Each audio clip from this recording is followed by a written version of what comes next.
પગમને ધોવા દિયો ને રઘુરાયજી, પગમને ધોવા દિયો ને रघुरायजी। जैसे कृष्ण भगवान सुदामा का पग धो रहे हैं, रानी जी उसका पैर पे पानी रेड़ते हैं और भगवान खुद ब्राह्मण का पग धोते हैं, इसलिए ब्राह्मण को भगवान भूदेव कहते हैं।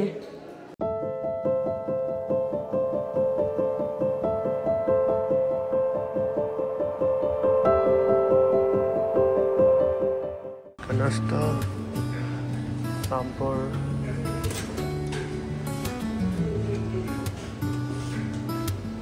ये स्टीम्ड इडली,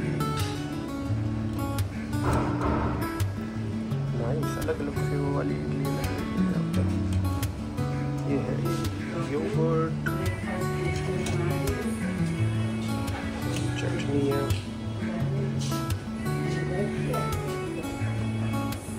मैंने खाया उत्पम, अच्छा छोटा उत्पम है और बड़ा उत्पम और मैसूर बड़ा है। फ्रेंच टोस्ट,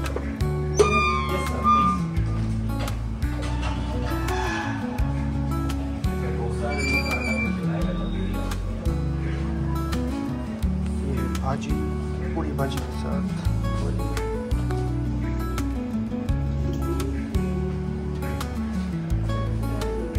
टोमेटो मसाला इडली,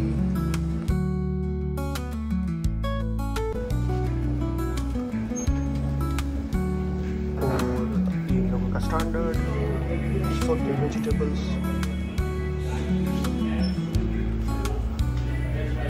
और यहाँ पे है उपमा। ये हमारे ब्रेकफास्ट का एरिया।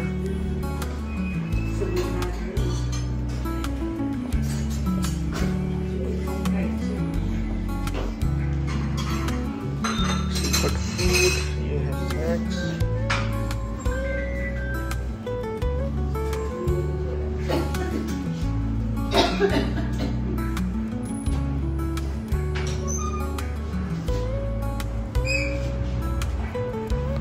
मफिन्स, डोनट्स, और गुजरातियों का फेवरेट ढोकला भी है इसमें।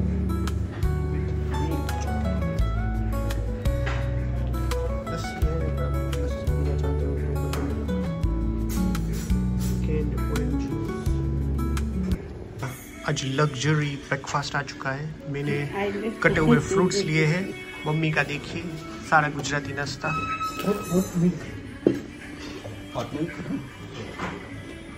इडली, सांभर, डोसा, लठिया।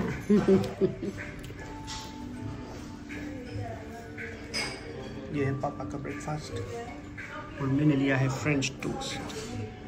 गाइस, हम लोगों का दूसरा दिन आज हो चुका है। हम लोग ठहरे हुए हैं स्टर्लिंग पाम रिजॉर्ट में।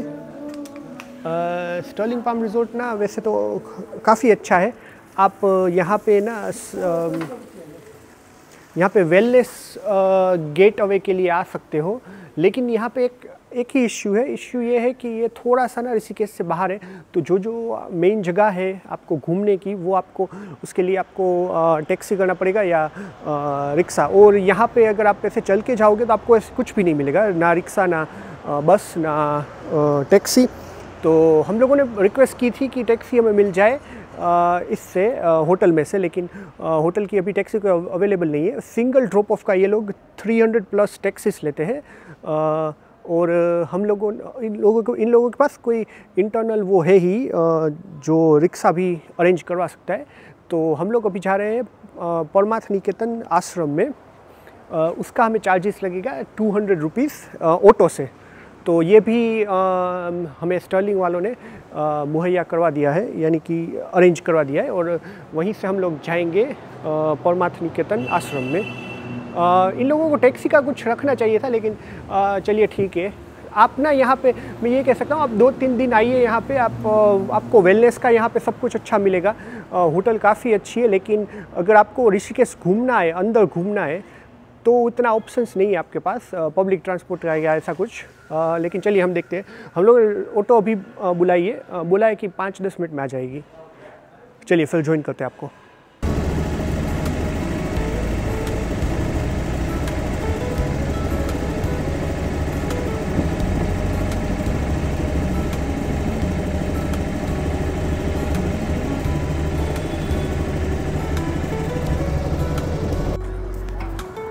भैया यहाँ पे अब हम अभी आ चुके हैं जानकी झूला।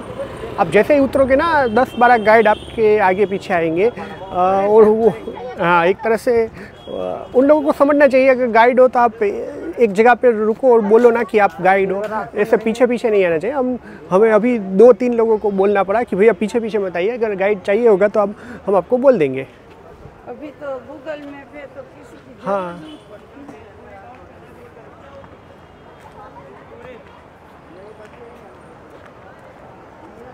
ये देखिए क्या नज़ारे हैं। ये है जानकी झूला।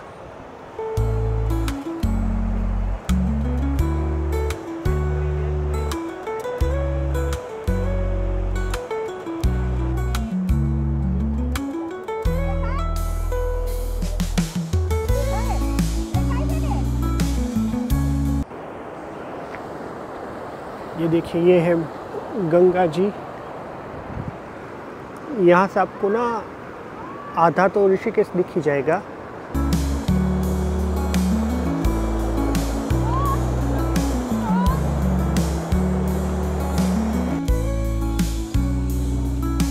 हाँ ये देखिए ये है जानकी झूला। यहाँ से ना हाँ 3 रास्ते निकल रहे हैं।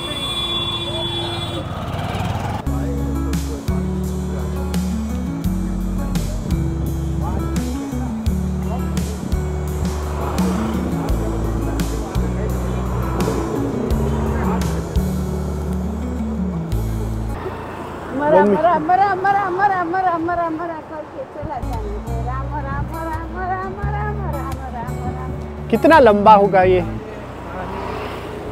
यहाँ पे पीछे जो देख रहे हो नदी आ रही है वो है त्रिवेणी संगम, यानी कि 3 नदियों का संगम यहाँ पे होता है। ये फुल फोर्स से जा रहा है गंगा। थोड़ा नीला पानी है, थोड़ा व्हाइट पानी है। हाँ चलिए उस तरफ से देखेंगे।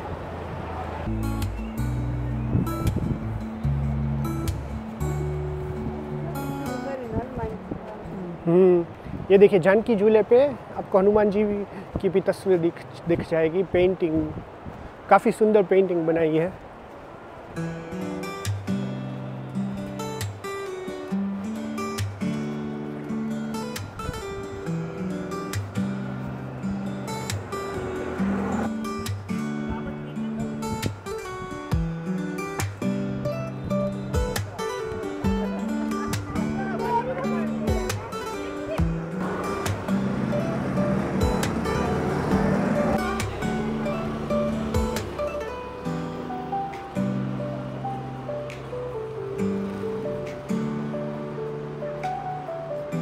एक बार आपका नाम बता दीजिए। मेरा नाम है चंदन साहनी। चंदन साहनी। अच्छा चंदन साहनी भाई हमारे आज के गाइड है और वो हमको ऋषिकेश के जो भी मेन पॉइंट्स है वो दिखाने वाले हैं।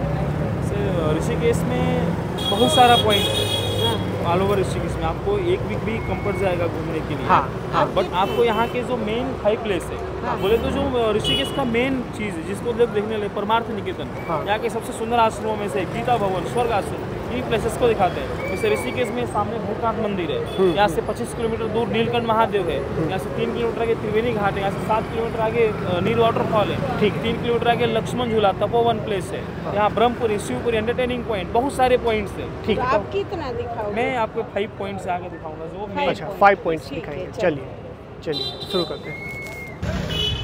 1 घंटे के लिए ये गाइडेड टूर हमने बुक की है और 5 जो मेन प्लेसेस हैं वो दिखाएंगे आज हमें भैया। यहाँ ऋषिकेश में बहुत सारे गुजराती परिवार भागवत सप्ताह कथाओं की सप्ताह का आयोजन करते हैं। हाँ तो अभी कुछ दिनों पहले मोरारी बापू की कथा चल रही है यहाँ पे, जिसमें 1200 लोग आए थे। धर्मनंदन डायमंड्स परिवार आपके गुजरात के हैं, बहुत सारे ऐसे परिवार जो उद्योगपति है वो लोग यहाँ की कथाओं का आयोजन कराते हैं, जिसमें साल भर गुजराती लोगों को यहाँ पे रहना रहता है, इसलिए इसे मिनी गुजरात भी कह सकते हैं। एक नगर है योगा कैपिटल, विश्व के लोग यहाँ योगा सीखने समझने के लिए आते हैं, जहाँ पे 2000 योगा के स्कूल है लगभग ऋषिकेश में, इसलिए इसमें योग कैपिटल, योग नगरी ऋषिकेश कहते हैं। और यहाँ पे देश विदेश से लोग योग सीखने, मेडिटेशन, योग अध्यात्म, गंगा आरती, गंगा स्नान के लिए लाखों लोग यहाँ प्रतिदिन गंगा आरती यहाँ ऋषिकेश की तरफ आते हैं। ऋषिकेश में जब आते हैं ना तो उनका एक मोटिव होता है। ऋषिकेश में क्या देखेंगे तो दिमाग में दो चीज रहती है, लक्ष्मण झूला देखेंगे, राम जी का झूला देखेंगे। अभी जिससे आप चल के आए ना, जानकी जी का झूला 4 साल पहले ही बना है तो अब इसका नाम राम जी का झूला, लक्ष्मण जी का झूला है। तो बहुत बार लोग सोचते हैं राम जी ने इसे बनाया होगा, ऐसा नहीं है, इसे सरकारों ने बनाया है। इसे उत्तराखंड सरकार ने बनाया है, राम झूले को उत्तर प्रदेश सरकार ने, और लक्ष्मण झूला को ब्रिटिश गवर्नमेंट अंग्रेजों ने 1927 में बनाया। झूला क्या है, नीचे जो गंगा जी बह रही है ना, इनको पार करने का एक प्रमुख रास्ता है। लेकिन यहाँ भगवान राम कभी चारों भाइयों के साथ तपस्या करने के लिए आए थे। जहाँ लक्ष्मण जी ने तपस्या किया तपोवन, जहाँ आज सबसे पुराना झूला है यहाँ पे लक्ष्मण झूला, इसका नाम लक्ष्मण जी के नाम पे पड़ा क्योंकि लक्ष्मण जी ने वहाँ तपस्या किया था।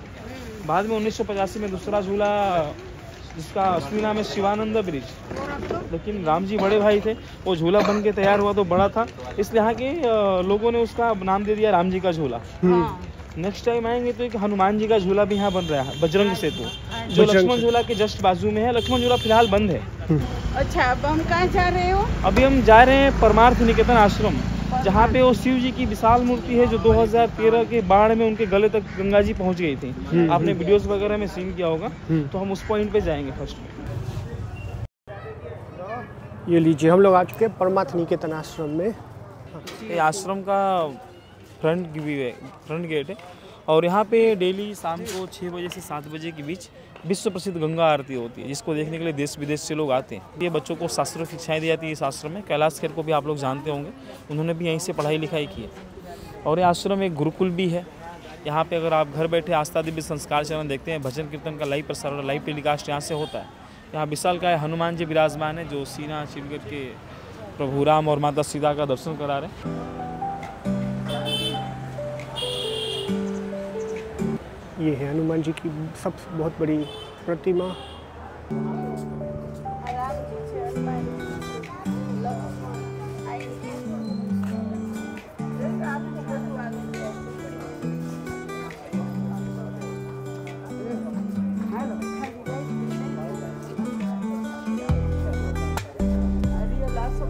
अच्छा, अब हम लोग एंटर हो रहे हैं परमार्थ निकेतन आश्रम का इनसाइड है। अच्छा, ये कब बनाया है? 1949 में। 1949 में। अच्छा, इसमें आपको सबसे पहले दिखाते हैं कल्प वृक्ष। कल्प वृक्ष जानते हैं आप लोग? नहीं। आइए बताते हैं।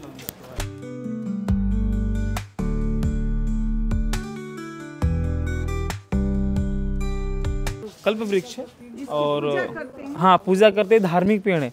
और इस पेड़ की महत्वता क्या है, ये हमारे जब समुद्र का मंथन हुआ था, इसमें से 14 रत्न निकले थे, जिसमें 6ठे नंबर पे कल्प वृक्ष, कल्पतरु, पारिजात भी इसे कुछ लोग बोलते हैं। कल्प वृक्ष हमारे हिंदू धर्म के अनुसार ऐसी आस्था, ऐसा विश्वास है, जो मनुष्य इस पेड़ के सामने सच्चे मन से कुछ मनोकामनाओं को मांगते हैं, उनकी मनोकामनाएं पूर्ण हो जाती हैं। इसलिए इसे इच्छा पूर्ति पेड़, कल्पना पूर्ति, कल्प वृक्ष भी कहते हैं। आप सभी प्रणाम कर सकते हैं। और ये पेड़ का भौगोलिक रूप से क्या है, ये पेड़ हमेशा जोड़े में ही आता है। देख रहे हैं आप, 2 भाग में। और इस पेड़ों की पत्तियां में ज़्यादातर संख्या 5 की होती है और 3 का संख्या कम होता है।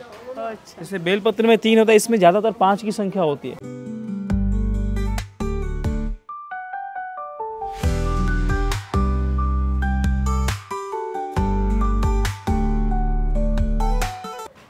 फ्रेंड्स, जैसे कि ये श्रवण है, उसका अंधा पिताजी और माताजी को यात्रा करवाने पैदल नंगे पाँव हाथ में छड़ी लेकर चला जा रहा है। 4 धाम की यात्रा करवाए।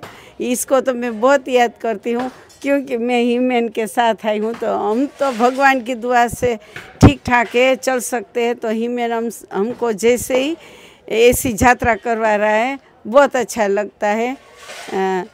श्रवण का भजन है, नानो श्रवण माँ बाप को यात्रा करवा रहा है, तो बहुत बढ़िया है। सबरी के झूठे